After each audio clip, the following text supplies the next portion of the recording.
I'm here with my boy Jeremy. We're here to present you our NBA morning shoot around for Monday, April 15th. If you're new to this channel, please make sure and click the subscribe button below so you can watch all of our NBA, MLB, and NFL videos.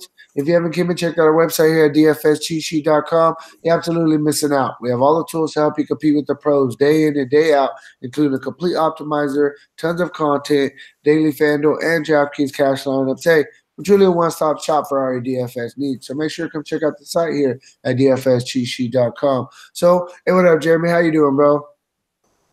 Yo, what up, man? Hey, another day ready to get back to this week grind. Lost my voice a little bit coaching my basketball team, so sound a little raspy. My bad, but yeah, man. I mean, we got two games on the slate, small slate. I mean, I'm ready to just talk some basketball. You ready to go? Yeah, hey, I'm ready to get into it. But first things first, man. First things first. I just got to take the time really quick.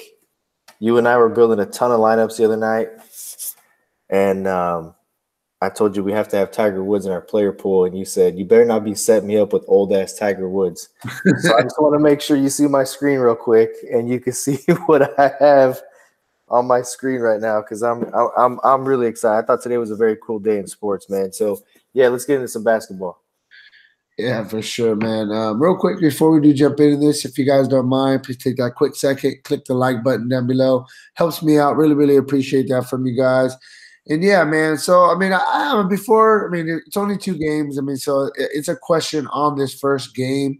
I mean, I just want your opinion on this. All right. So did you see what happened with Joel Embiid yesterday? I did not.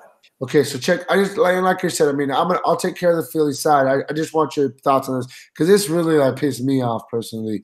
So check this out. Joel Are you Embiid. are you talking about Embiid and Amir Johnson watching the Masters on their phone? No, no, no. So You Embiid. did see that though, right? I seen that too, but check this out. So Embiid, this is the first round of the playoffs. This ain't no regular season game. You know what I mean? Mm-hmm. And Joel Embiid, he couldn't start yesterday. He didn't play. He wasn't going to play. He was out because of whatever he's been out, soreness of his knee or something like that. Right?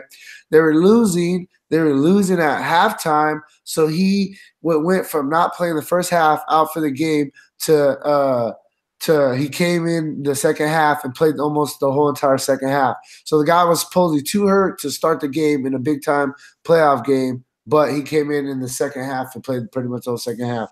You get what I'm saying? Yeah. What do you think about that?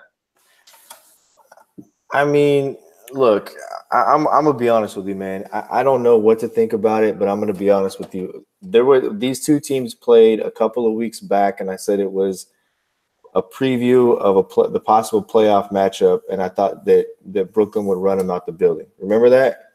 And what happened? Brooklyn gets up on them. They beat them.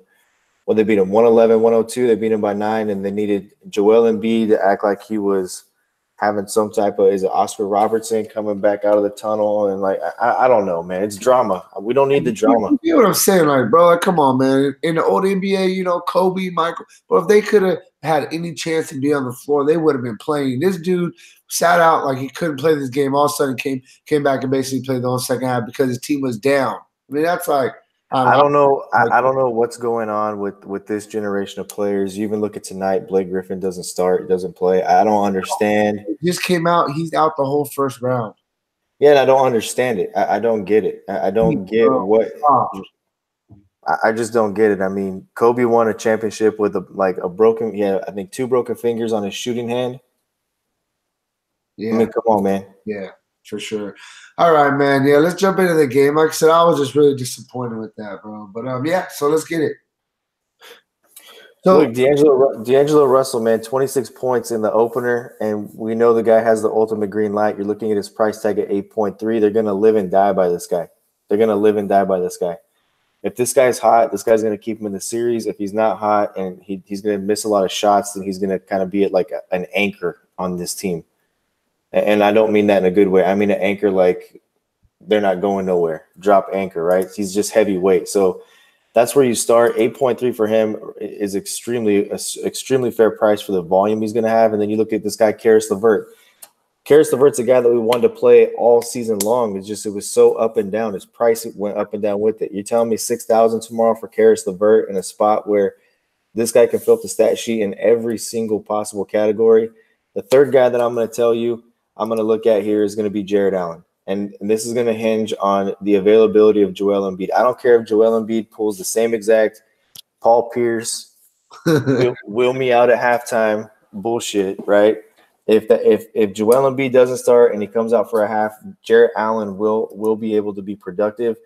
He only played 9 minutes in this previous in the opening game, but Jared Allen's a guy that without a center there, I think that Jared Allen's a guy that if he's going to get a full complement of minutes, even if Boban is starting, Boban, we know what he brings to the table. Boban's just a very large man that can basically dunk the basketball without jumping. But Jared Allen is athletic. He's blocked damn near everybody in the league this year. So, I do like him a lot. Dinwiddie at 4.9, you have to like him as well. I think there's some really good value on this Brooklyn side from a price standpoint that helps you stack up Golden State. Yeah, I mean, on the 76ers side of things, you got to like all 5 starters. I mean, Tobias Harris, Ben Simmons, JJ Redick. I was watching some of the game. These dudes had absolutely horrific games. They had just absolutely the worst, everything that could have went bad basically went bad for these guys. And they all had, like I said, very bad games. I definitely expect them to bounce back in game 2. Joel Embiid, I mean, the guy, in my opinion, I think he's going to start. He's going to play his regular minutes. And even though, I don't, like I said, I was really disappointed in kind of what happened in game 1, you got to look at him at 11,000. We've liked bigs against Brooklyn all season long, so he'll definitely be in play if he's going to be in that starting lineup. For me, it's really just the starters. I think the starters are going to play heavy minutes in this game. It's a must-win game. You can't go down 0-2 to Brooklyn. You can kind of flip home court advantage, and that's not what they want. So, man, I'm just really, for me, I'm going to stick with the starters, man. I think all the starters are going to play heavy minutes in this game, and I think that the 76ers are going to win this game. Move on. Moving on. Real quick, I didn't say it before last game. So the line on that game was so it's 225.5 over under, and Philadelphia is favored by 8. So Vegas is expecting kind of a bounce back game as well. The other game we have on the slate, it's the Los Angeles Clippers going into Golden State to face the Warriors. This game has a 230 over under. Golden State's favored by 13.5 in this one.